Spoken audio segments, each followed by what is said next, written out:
Hi everyone, welcome to Hedgehog Hollow and welcome to our last tutorial for Infusible Ink Week.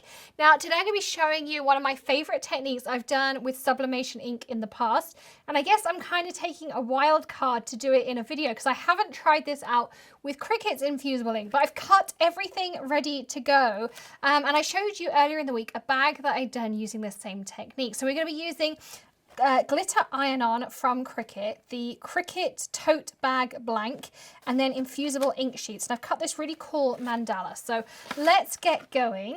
What we're going to do is first of all put our tote bag out. Now the idea of this is that you can use any blank. You don't have to use a sublimation blank. I just happen to have a Cricut tote bag. But if you had something that was cotton or non-polyester, you can use this for sublimation or infusible ink. So the first thing we're going to do is put down our heat transfer vinyl that I've cut out. Again, this is a Cricut Access design. Cricut Access is awesome. I know you've heard me preach about it all week, but it allows you access to thousands and thousands, I think it's tens of thousands, about 40,000 fonts, designs, everything. Plus it gives you 10% off in the Cricut store. And you can stack coupons on top. So that coupon that I keep adding down below, you can stack that on top of your Cricut Access. So I keep adding a Cricut Access link down there, plus this on top. So I'm going to already heated up my EasyPress here, and I used that app that I keep telling you about, that website that tells you what you need. It was 330 degrees and 30 seconds for glitter iron-on. So I'm going to do this, and then we're going to add our infusible ink over the top. So this is a cool peel. So I'm going to let this go down. I'll peel it off. I'll let it cool down, and then we'll come back and we'll add our infusible ink.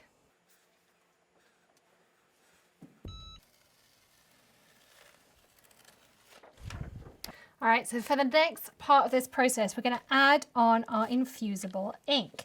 So to do this, you want to take your infusible ink and you really want to get over the top of it to line it up perfectly. I just see a bit that I didn't weed, so let's remove that out of there.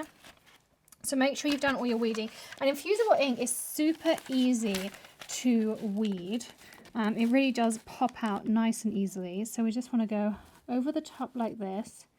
We're going to make sure it lines up all the way around because we want it over the top of our HTV. Like this. Slightly here.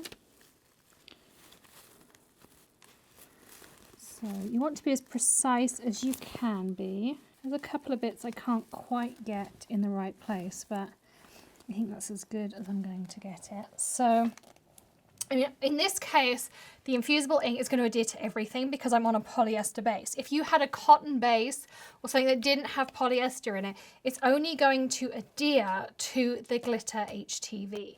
So again, I've gone for a 385, and I should mention the sandwich they recommend is that you have your EasyPress mat, butcher paper, or in this case I'm using silicone paper because I've run out of butcher, and that's what typically you would use for sublimation, is you put that on the inside and then you put either butcher paper or silicone paper over the top.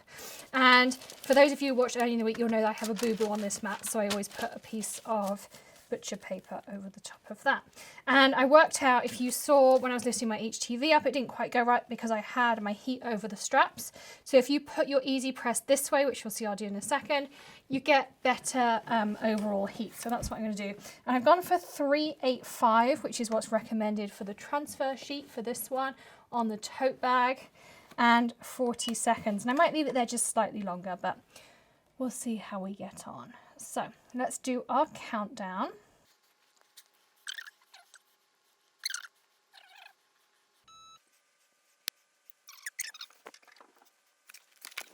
All right, so here's that moment of truth to see if the Cricut ones work with the HTV. I'm quietly confident from what I can see around the outside, but let's take a look.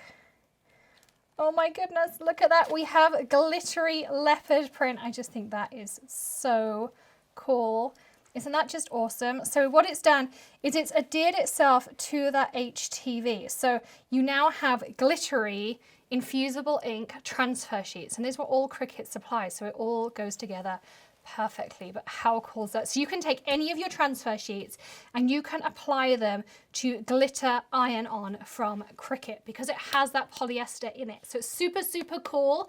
I hope you're going to give it a go at home. Don't forget to hit that subscribe button and ring the bell for daily videos. I really hope you've enjoyed Infusible Ink Sheet. Do leave us a comment with whatever your favorite tip, technique, idea, whatever we've shown you has been. Don't forget the links in the video description. This is exclusive to Michael's, but we've added links for you so you can shop online, pick up in store, or shop online with free shipping over $49. All of that is down there for you. And give us a thumbs up if you have enjoyed Infusible Ink Week and you've enjoyed learning how to transfer them into glitter infusible ink as well. Thank you so much for joining me. I will see you again tomorrow, another tip, trick, tutorial, or maybe something else. Don't forget to hit join to be part of the Hedgehog Hollow community as well. In the meantime, happy crafting and have a great day. Bye.